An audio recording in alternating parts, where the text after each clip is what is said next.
Dear students, unique academy के lecture series में आपका स्वागत है। आज हम 11th क्लास में केमिस्ट्री की फर्स्ट यूनिट का सेकंड लेक्चर स्टार्ट करेंगे। इससे पहले हमने मैटर, उसकी classification, physical classification, chemical classification ये सब पढ़ा है और अब हम आगे पढ़ते हैं आज मिक्सचर एंड कंपाउंड में क्या डिफरेंस होता है। देखिए, ये टॉपिक मिक्सचर और कंपाउंड का डिफरेंस इस यूनिट का सबसे इम्पोर्टेंट टॉपिक है और एग्जाम में बहुत बार पूछा जाता है। बहुत ही सिंपल भी है, अच्छे से ध्यान देंगे। अगर कोई चीज़ आपको नहीं समझ में आती है तो पिछला लेक्चर देखेंगे और फिर भी यहाँ पर नहीं समझ में आती है तो आप कमेंट कर सकते हैं या फिर मेरे व्हाट्सएप नंबर 9896570792 पर आप अपनी क्वेरीज डाल सकते हैं। अब देखिए मिक्सचर और कंपाउंड सबसे पहले होते क्या हैं, उनकी डेफिनेशन। जब भी किन्हीं दो चीज़ों में अंतर बताते हैं, डिफरेंस बताते हैं, तो उनके डेफिनेशंस हमें बतानी ज़रूरी होती हैं। मिक्सचर क्या होता है? मिक्सचर जैसा हमने पढ़ा था, जब दो या ज़्यादा सब्सटेंसेस किसी भी अनुपात में मिलते हैं तो वो एक मिक्सचर बनाते हैं। तो मिक्सचर के जो कंस्टिट्यूएंट्स हैं वो किसी भी अनुपात में हो सकते हैं। कंस्टिट्यूएंट का मतलब जिनसे मिलकर बनता है मिक्सचर। तो constituent of a mixture, constituents of A mixture may be in any ratio, may be in any ratio, किसी भी अनुपात में हो सकते हैं। कंस्टिट्यूएंट जिनसे मिलकर बनता है, जैसे पानी में नमक मिलाएं, पानी में चीनी मिलाएं तो जो मिक्सचर तैयार होगा उसके जो कंस्टिट्यूएंट हैं वो क्या हुए? पानी और नमक या पानी और चीनी, वो क्या होते हैं? कंस्टिट्यूएंट। तो कंस्टिट्यूएंट ऑफ ए मिक्सचर में बी इन एनी रेशो, वो किसी भी रेशो में प्रेजेंट हो सकते हैं। एग्जांपल है सॉल्ट इन वाटर, पानी में नमक। 1 चम्मच भी हो सकता है, 2 चम्मच भी हो सकता है, 3 चम्मच भी, कितना भी मिलाएं, जब वो बनेगा तो पूरा मिक्सचर ही कहलाएगा। लेकिन कंपाउंड में क्या होता है? हमेशा फिक्स रेशो होता है उसके कंस्टिट्यूएंट्स के बीच। कंस्टिट्यूएंट का मतलब जिससे मिलकर बनता है कंपाउंड। तो constituents of A compound, constituents of a compound are always in fixed ratio, are always found in a fixed ratio, are always in a fixed ratio मतलब हमेशा एक निश्चित अनुपात में होगा। जैसे हम H2O की बात करें, H2O में हाइड्रोजन और ऑक्सीजन हमेशा ही 2:1 के अनुपात में मिलेंगे, 2 हाइड्रोजन और 1 ऑक्सीजन। तो इनका जो रेशियो है कंपाउंड का हमेशा ही कांस्टेंट होगा, वो फिक्स होगा। उसके बाद सेकंड पॉइंट, मिक्सचर होमोजीनियस भी हो सकते हैं और हेटेरोजीनियस भी हो सकते हैं। आपको पता होगा होमोजीनियस का मतलब होता है ऐसे मिक्सचर जिनमें एक जैसा हो हर जगह से मिक्सचर। जैसे पानी में नमक मिला दिया तो हम नमक और पानी के कणों को अलग अलग नहीं बता सकते, वो एक जैसा दिखाई देता है। हेटेरोजीनियस, पानी में रेत मिला दिया तो रेत के कण अलग, पानी के कण अलग। तो इस तरीके से मिक्सचर होमोजीनियस भी हो सकते हैं, हेटेरोजीनियस भी हो सकते हैं। लेकिन कंपाउंड हमेशा होमोजीनियस होते हैं। क्या कभी आपने पानी में हाइड्रोजन और ऑक्सीजन को अलग अलग बताया है या देखा है? नहीं देख सकते हम। इसलिए कंपाउंड्स जितने भी होंगे वो हमेशा होमोजीनियस ही होते हैं और फिक्स रेशियो में होते हैं। नेक्स्ट है मिक्सचर की जो प्रॉपर्टीज होती हैं वो जिन चीज़ों से वो मिलकर बना है उसके जो कंस्टिट्यूएंट हैं उनके बीच की प्रॉपर्टी होती है। मतलब जैसे पानी में मैंने चीनी मिलाई तो उसमें कुछ टेस्ट तो चीनी का आएगा, कुछ टेस्ट पानी का आएगा। इस तरीके से ये तो टेस्ट की बात होगी। दूसरी भी प्रॉपर्टीज होती हैं, मेल्टिंग पॉइंट होता है, बॉइलिंग पॉइंट होता है। ये सारी प्रॉपर्टीज मिक्सचर जब बनता है तो मिक्सचर जिन चीज़ों से मिलकर बना है उनकी प्रॉपर्टीज से मैच करती हैं। वो आधी आधी होती हैं दोनों की। अगर 2 हैं तो 3 है तो कुछ तीसरी का भी कुछ प्रोपोर्शन मिलेगा। कंपाउंड में बहुत डिफरेंट होता है, totally different from its constituent. Compound की प्रॉपर्टी बहुत डिफरेंट होती हैं। जैसे अगर वाटर की ही बात की जाए तो उसमें हाइड्रोजन होता है, ऑक्सीजन होता है, लेकिन हाइड्रोजन और ऑक्सीजन की प्रॉपर्टीज हम देखेंगे और फिर वाटर की प्रॉपर्टीज हम देखेंगे, उनमें जमीन आसमान का अंतर है। कोई भी उनमें कोई सिमिलैरिटी नहीं होती है, वो बहुत डिफरेंट होते हैं। उसके बाद फोर्थ पॉइंट ऑफ डिफरेंस क्या है? मिक्सचर में constituent of a mixture can be easily separated. जो मिक्सचर जिन चीज़ों से मिलकर बना है ना उनको हम आसान तरीकों से, इजी मेथड से अलग अलग कर सकते हैं। जैसे नमक और पानी की बात करें, अब नमक और पानी को अलग अलग करना है तो वेपराइज कर दो। जैसे समुद्रों में जो नमक बनता है वो कैसे बनता है? जब वो पानी उड़ जाता है और नीचे नमक रह जाता है। ठीक है, ऐसे ही रेत को अलग करना है तो छान लो, तो बहुत इजी मेथड से हम क्या कर सकते हैं, मिक्सचर के कंस्टिट्यूएंट को अलग कर सकते हैं। लेकिन कंपाउंड में क्या ऐसा करना आसान होगा? बिल्कुल भी नहीं। अगर हम पानी को उबालेंगे, जैसे हम H2O है, पानी है, उसमें हाइड्रोजन ऑक्सीजन अलग करना चाहें, तो पानी उबलेगा तो भी वो H2O के रूप में ही गैसेस के कण बन जाएंगे, उसमें H2O के भाप के रूप में पानी H2O की फॉर्म में ही रहेंगे उसके कण। लेकिन अगर हमें हाइड्रोजन और ऑक्सीजन को अलग अलग करना है तो लगभग उसके लिए हमें 1573 केल्विन की जरूरत रहती है, यानी लगभग 1300 डिग्री सेल्सियस तापमान पे ऐसा होगा, जो कि आसान नहीं है अटेन करना। सो कंपाउंड के कंस्टिट्यूएंट को सेपरेट करना आसान नहीं होता, मिक्सचर के कंस्टिट्यूएंट को सेपरेट करना, अलग अलग करना आसान होता है। Mixture are formed as result of physical change.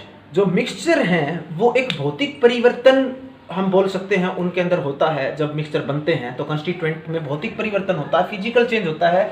लेकिन कंपाउंड में एक रासायनिक परिवर्तन होता है। कंपाउंड जब बनता है तो कंस्टिट्यूएंट्स यानी जिनसे कंपाउंड मिलकर बना है उनके बीच में केमिकल बॉन्डिंग होती है, केमिकल यानी रासायनिक आबंध बनते हैं। वो एक रासायनिक प्रक्रिया है और ये एक भौतिक प्रक्रिया है। यानी mixture is a result of physical change and compound is a result of chemical change.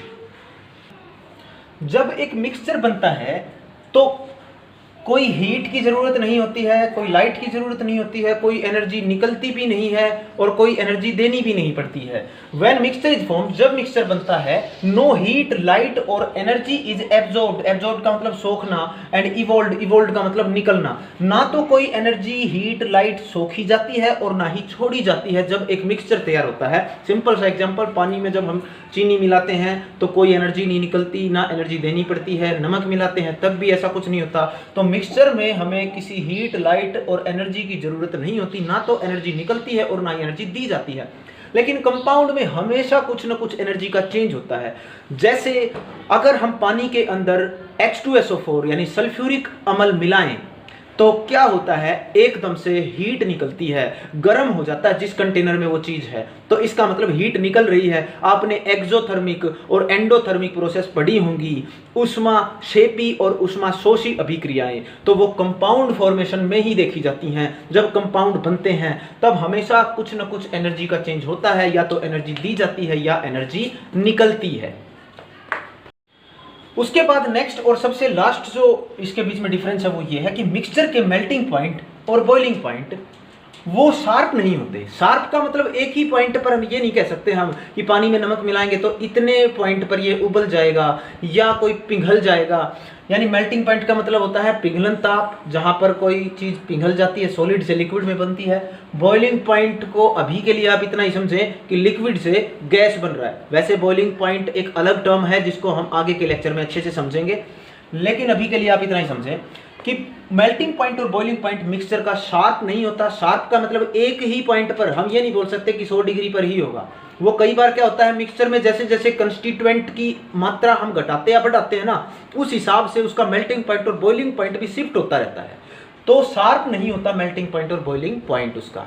जैसे हमने नमक ज्यादा मिला दिया तो देखेंगे हम पहले 101 पे बॉईल हो रहा था पानी, अब 104 पे हो रहा है। तो इस तरीके से जैसे जैसे हम कंस्टिट्यूएंट की मात्रा घटाएंगे या बढ़ाएंगे, उस हिसाब से उसके मेल्टिंग और बॉइलिंग पॉइंट पे क्या हो रहा है, अंतर आ रहा है, डिफरेंस हो रहा है। तो हम ये बोल नहीं सकते कि वो एक ही पॉइंट पे शार्प है बिल्कुल।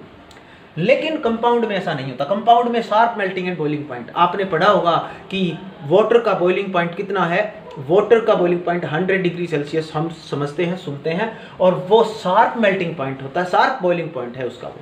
ठीक है, यानी 100 डिग्री पर ही वाटर बॉईल करता है, क्योंकि वाटर एक कंपाउंड है, इसलिए उसका एक शार्प मेल्टिंग पॉइंट है, शार्प बॉइलिंग पॉइंट है, हम वो बता सकते हैं। तो स्टूडेंट्स, हमने यहाँ पर मिक्सचर और कंपाउंड के बीच में 7 डिफरेंट पॉइंट्स देखे हैं कि किस तरीके से मिक्सचर और कंपाउंड में डिफरेंस होता है। मैं एक बार फिर से बता देना चाहता हूँ, ये इस यूनिट का सबसे इंपॉर्टेंट टॉपिक है और आपको अच्छे से समझना है। ये 7 पॉइंट मैंने बताए हैं। कोई प्रॉब्लम आए तो मुझे कमेंट में पूछिए आप। अब देखिए, नेक्स्ट जो इंपॉर्टेंट टर्म्स हैं जो बार बार यूज होंगी वो है एटम और मॉलिक्यूल। परमाणु और अणु। एटम को कहा जाता है परमाणु और मॉलिक्यूल को कहा जाता है अणु। और आप सबको एक नॉर्मल बात मैं बता दूं कि एटम होते हैं सबसे छोटा हिस्सा किसी एलिमेंट का जो रासायनिक क्रिया में भाग लेता है। ऐसे हम परमाणु को परिभाषित करते हैं। आपने पहले भी पढ़ा होगा डिफाइन कैसे करते हैं। Atom is the smallest individual particle that can take part in a chemical reaction. Atom किसी भी पदार्थ का वो सबसे छोटा हिस्सा है जो किसी रासायनिक क्रिया में भाग ले सकता है। जैसे हाइड्रोजन है, ऑक्सीजन है, नाइट्रोजन है, कार्बन है, ये सारे क्या हैं? एटम्स हैं, ये परमाणु हैं। ठीक है, ये स्वतंत्र अवस्था में पाए भी जा सकते हैं और नहीं भी पाए जा सकते। जैसे कुछ चीजें ऐसी होती हैं जो इंडिपेंडेंट स्टेट में पाई जाती हैं और कुछ चीजें ऐसी होती हैं जो कंबाइंड स्टेट में पाई जाती हैं। जैसे हम बात करें गोल्ड की, प्लेटिनम की, ये कुछ ऐसी चीजें हैं जो इंडिपेंडेंट स्टेट में पाई जाती हैं। लेकिन हाइड्रोजन हमेशा H2 के रूप में मिलेगा, आपको कभी H अकेला नहीं मिलता। ये तो कुछ चीजें जो है वो इंडिपेंडेंट होती हैं, तो वो भी परमाणु होते हैं। लेकिन कुछ चीजें ऐसी होती हैं जो इंडिपेंडेंट नहीं होती। H2, अब H2 क्या है? ये परमाणु नहीं है। परमाणु तो केवल ये H था, एटम केवल एक होता है, और जो दो या ज्यादा एटम से मिलकर बने उसको हम क्या बोलते हैं? मॉलिक्यूल। जैसे H2 है, N2 है, O2 है, O3 आपको पता होना चाहिए, ये ओजोन का फॉर्मूला होता है O3। H2O है, ये भी क्या है? मॉलिक्यूल है, क्योंकि दो या ज्यादा एटम्स से मिलकर बनता है, वो सारे क्या कहलाते हैं? मॉलिक्यूल कहलाते हैं, अणु कहलाते हैं। ठीक है, लेकिन अब इसमें और इसमें आप देखिए डिफरेंस। ये मॉलिक्यूल है एलिमेंट का मॉलिक्यूल। ठीक है, जो नेक्स्ट हम बात करेंगे वो क्या है? Molecule of element, molecule of element and molecule of compound. तो इनमें क्या डिफरेंस है? तो इनमें डिफरेंस वही है जो एलिमेंट और कंपाउंड में होता है। हमने अच्छे से किया था। एलिमेंट क्या होता है? जिसमें केवल एक ही प्रकार के एटम्स मिलते हैं। Elements are those substances in which there are only one type of atoms are present. केवल एक ही प्रकार के एलिमेंट्स मिलते हैं, जैसे H2 है, O2 है, N2 है, ये सारे क्या हैं? Molecule of element. मॉलिक्यूल क्यों है? क्योंकि दो या ज्यादा एटम्स पाए जाते हैं उनमें, वो कहलाते हैं मॉलिक्यूल्स। और ये मॉलिक्यूल ऑफ एलिमेंट क्यों है? क्योंकि एक ही प्रकार के एटम्स हैं इनमें, तो इसलिए हम इनको बोलेंगे molecule of element. Molecule of compound क्या होते हैं? मॉलिक्यूल ऑफ कंपाउंड मतलब जिसमें अलग अलग प्रकार के एटम्स मिलकर मॉलिक्यूल बनाते हैं, उनको हम बोलते हैं मॉलिक्यूल ऑफ कंपाउंड। कंपाउंड क्या होता है? जिसमें दो या ज्यादा प्रकार के एटम्स एक फिक्स रेशियो में मिलते हैं, वो कंपाउंड कहलाता है। H2O है, C6H12O6 है, इसके अलावा और भी बहुत सारे आपने एग्जाम्पल पढ़े हैं, NaCl है। ये सारे क्या है? Molecule of compounds. तो हम मॉलिक्यूल ऑफ एलिमेंट्स हैं, उनको हम होमो एटॉमिक भी बोल सकते हैं। होमो एटॉमिक मॉलिक्यूल्स, यानी जिसमें केवल एक जैसे, होमो शब्द जहां आ जाए इसका मतलब एक जैसा। और मॉलिक्यूल ऑफ कंपाउंड को हम क्या बोल सकते हैं? Hetero atomic molecules. Hetero atomic molecules का मतलब जिसमें अलग अलग प्रकार के एटम्स होते हैं। तो हमने अभी पढ़ा क्या? एटम्स क्या होते हैं, मॉलिक्यूल्स क्या होते हैं, और मॉलिक्यूल के टाइप क्या हैं। एटम्स मतलब परमाणु। एटम को हम डिफाइन करते हैं कि किसी सब्सटेंस का वह छोटे से छोटा कण, the smallest particle of a substance, जो रासायनिक क्रिया में भाग लेता है, which take part in a chemical reaction, और जो स्वतंत्र अवस्था में पाया भी जा सकता है और नहीं भी पाया जा सकता है। इट मे और मे नॉट एग्जिस्ट इंडिपेंडेंटली। तो जैसे हाइड्रोजन है, ऑक्सीजन है, नाइट्रोजन है, कार्बन, ये सारे क्या हैं? ये सारे परमाणु हैं। ठीक है, उसके बाद आता है मॉलिक्यूल। मॉलिक्यूल वो होते हैं जो एटम से मिलकर बनते हैं। जो परमाणुओं से मिलकर बनते हैं उसे अणु कहते हैं। जैसे H2 है, H2 का मतलब यहाँ पर है दो हाइड्रोजन के एटम मिलकर बना रहे हैं, तो वो H2 है। N2, O2, O3, H2O, ये सारे क्या हैं? परमाणु से मिलकर बन रहे हैं, तो इनको हम बोलेंगे अणु यानी मॉलिक्यूल्स। अब मॉलिक्यूल्स दो प्रकार के होते हैं, molecule of elements and molecule of compounds. Elements का मतलब क्या है? जिसमें एक ही प्रकार के एटम्स मिलते हैं, जैसे H2, O2, N2। तो ऐसे मॉलिक्यूल जिनमें केवल एक ही प्रकार के एटम्स पाए जाते हैं, उनको हम क्या बोलते हैं? मॉलिक्यूल्स ऑफ एलिमेंट्स, और उनको होमो एटॉमिक मॉलिक्यूल्स भी बोलते हैं। दूसरा मॉलिक्यूल ऑफ कंपाउंड्स। कंपाउंड्स क्या होते हैं? कंपाउंड्स का मतलब जिसमें दो या ज्यादा अलग अलग प्रकार के एटम्स मिलके बनाते हैं, वो क्या होते हैं? कंपाउंड्स। तो ऐसे मॉलिक्यूल को हम क्या बोलेंगे? कंपाउंड के मॉलिक्यूल। जैसे H2O है, C6H12O6 है, NaCl है, ZnCl2 है, H2SO4 है, ये सारे क्या है? मॉलिक्यूल्स ऑफ कंपाउंड्स, और इनको इसीलिए हेटेरो एटॉमिक मॉलिक्यूल भी कहा जाता है।